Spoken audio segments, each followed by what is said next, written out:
ఆటపాటలకి నా మాట కాస్తాయినా నువ్వు నాటకున్నదేమి? ఏ మాటమ్మా? ఏ మాట? ఆ భవానీ శంకరంగాన్ని వీటి బయటపడేమని ఎన్నిసార్లు చెప్పాను నీకు. అదిగాక వాడి పని బొత్తిగా అయిపోయింది. వాడు వచ్చిన కొత్తలో నిన్ను చూశాడు, 10 రోజుల నుంచి చిత్తరం చూస్తున్నాడే. వాడి సూపీడు నాశనం అయిపోయి నిన్నటి నుంచి నన్ను చూస్తున్నాడే. కాబట్టి వాడిని ఇంతటితో వీడ్చి బయటపడేయమ్మా. అమ్మా, అంత సొమ్ము పెట్టిన వాణిని ఇంతలోనే ఆవులకు కొట్టలేక చూచుతున్నానమ్మా.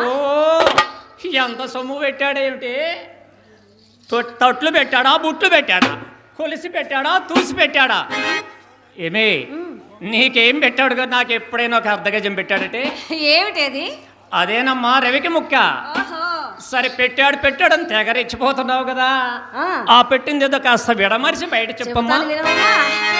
అమ్మా, పగలును వలపులు వర్షించి తొలినాడే. అమ్మా, పగలును వలపులు వర్షించి తొలినాడే. తిరుగని పిచ్చి ఎత్తించిన. నీవే ఎక్కించావే పిచ్చి? నేను ఎక్కించానే ఒకడికి. ఆయనేనమ్మా పత్తి వ్యాపారస్తుడు గుత్తి గురవయ్య అని దొత్తలూరు నుండి వచ్చేవాడే.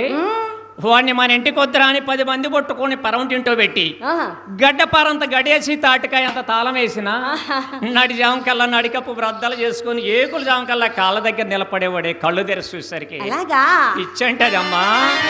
వచ్చిన నెలలోనే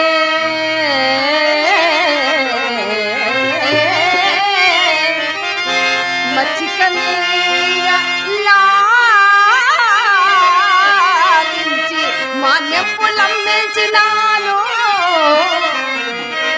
నా పిచ్చి తల్లి, మాన్యాలు మన కోసం అమ్ముతారటే.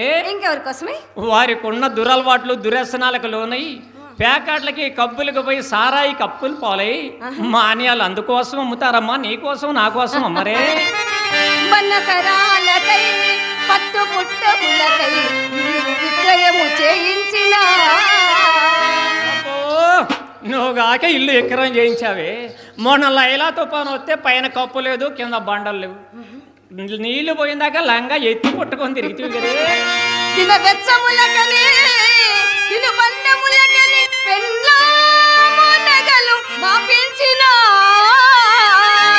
నా తల్లే చూపి ఇన్ని రీతుల మాపి ఎత్తులింగలోనే తడుస్తురన్నా.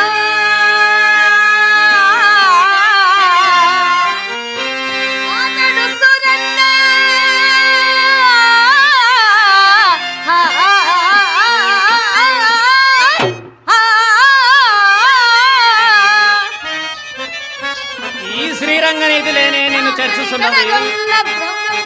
ఎట్లు మనకు దక్కునమ్మా.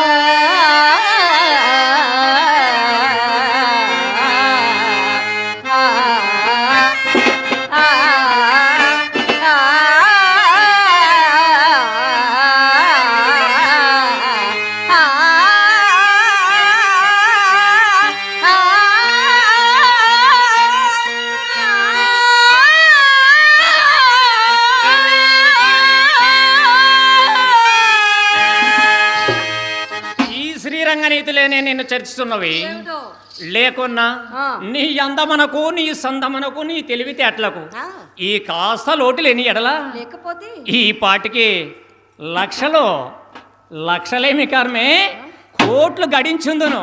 ఎలాగమ్మా? ఎట్లందువా? విత్తమున్నంత వరకు విటుని కోరి నెత్తిపై నెక్కించుకునవలియును. విత్తముడిగిన తోడనే బిడియం ముడిగి కుక్కనం పోలే బయటికి కొట్టవలేను. అమ్మా, కుక్కంటే మన ఇంటి కుక్కటే. మన ఇంటి కుక్కకి కాస్త కూస్తో విశ్వాసం ఉంటుంది, పొరుగింటి గజ్జి కుక్కను కొట్టినట్టు కొట్టవలేని. నీ కాలంలో నీవు అలాగే చేసావన్నమాట. నా కాలంలోనా? నా సూపు పడ్డవాడు పెళ్ళాలతో కాపురం ఎవరు చేశారే? మొగుళ్ళు మన ఇంటికి పెళ్ళాలు పుట్టింటికి తెల్ల వారసులు రావడదాడే కదే.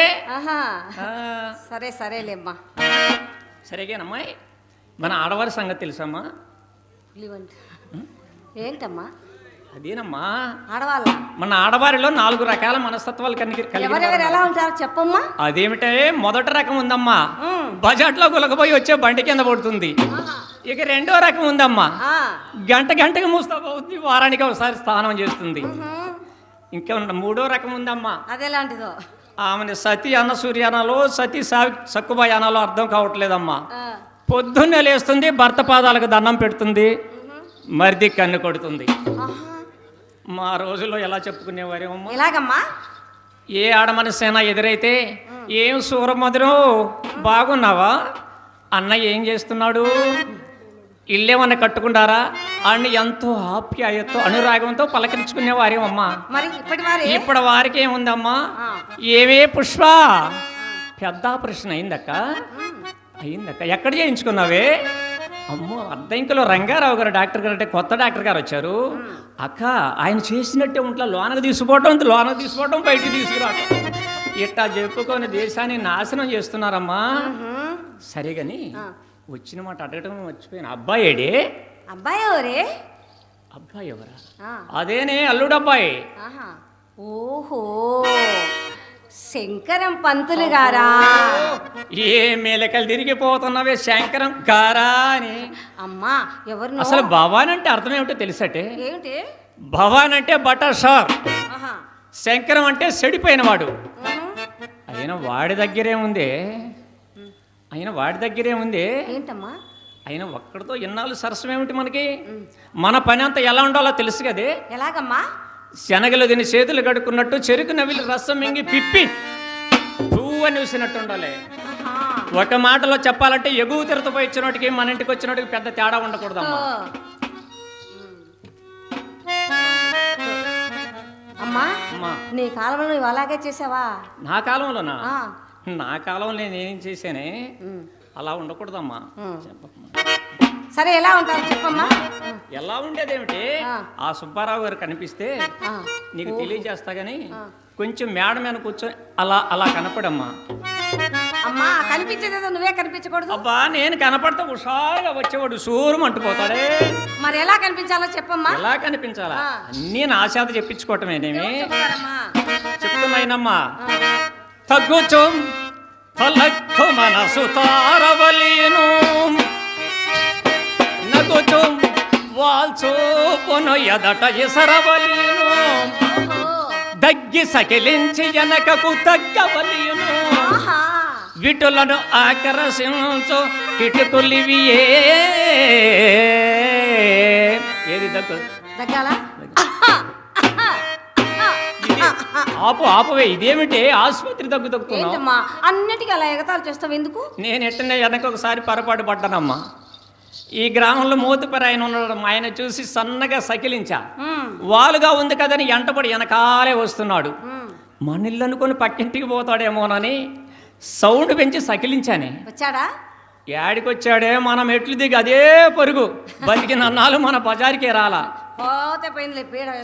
పీడ విరగడైతే తేడా రాలా, మనకు వచ్చే పైకం పోలా. సరిగా అమ్మాయి ఏంటమ్మా, మన ఊరిలో పెద్ద సుబ్బారావు గారు లేరు? ఏ ఆయన పోయారా? ఆయన పోవటం ఏంటి, వాళ్ళ తమ్ముడు చిన్న సుబ్బారావు గారు లేరు? ఈయన పోయారా? అయ్యో ఆయన పోలేదు, ఈయన పోలేదే. వారు ఇరువురు పోయిన తర్వాత మనం ఇక్కడుండి ఏం చేస్తాం? మరేంటమ్మా, ఈ పూట మన బజారికి వచ్చి పదే మనం మేడ మీదకు చూస్తున్నాడే. ఆయనకు అదేమైనా జబ్బేమోనమ్మా. అయ్యో మన ఇళ్ళకి వచ్చే వారందరికి ఏం జబ్బు, ఆయనకు కూడా అదే జబ్బు. అది ఏం చెప్తా నేనమ్మా. వలపు రోగము పుట్టని వాడు సాని వాడగే రాడు, వచ్చిన సోం మన ఎంత కన్నైన ఎత్తి చూడడు, అట్టు ఎవండు చూచునో అమ్మా, అట్టు ఎవండు చూచునో వాడే మన ఇంటి బంటగునే. బంటే యగునే బామామణి, బానిసయగునే సింతామణి, బంటే యగునే బామామణి, బానిసయగునే సింతామణి.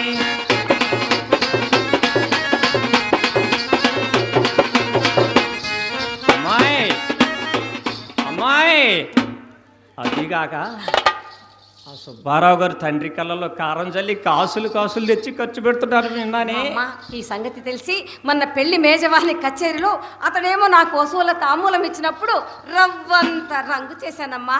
దాని ఫలితమే కాబోలు ఈ సుబ్బారావు గారి తార్లాట. నీ చెయ్యి దృష్టి తగిలిందన్నమాట. నీ చెయ్యి తగిలితే సామాన్యం అమ్మా. ఎరగనోడు ఎలక్ట్రిక్ తంబ వెక్కినట్టు తెలియనోడు పురుగుల మందు తాగినట్టే. సరే కానీ అయినా మన చిత్రేది పొద్దున అనంగపోయింది ఇంకా రాలేదు. అదిగో అదిగో అమ్మా దానికి ఏక వినిపిస్తుంది.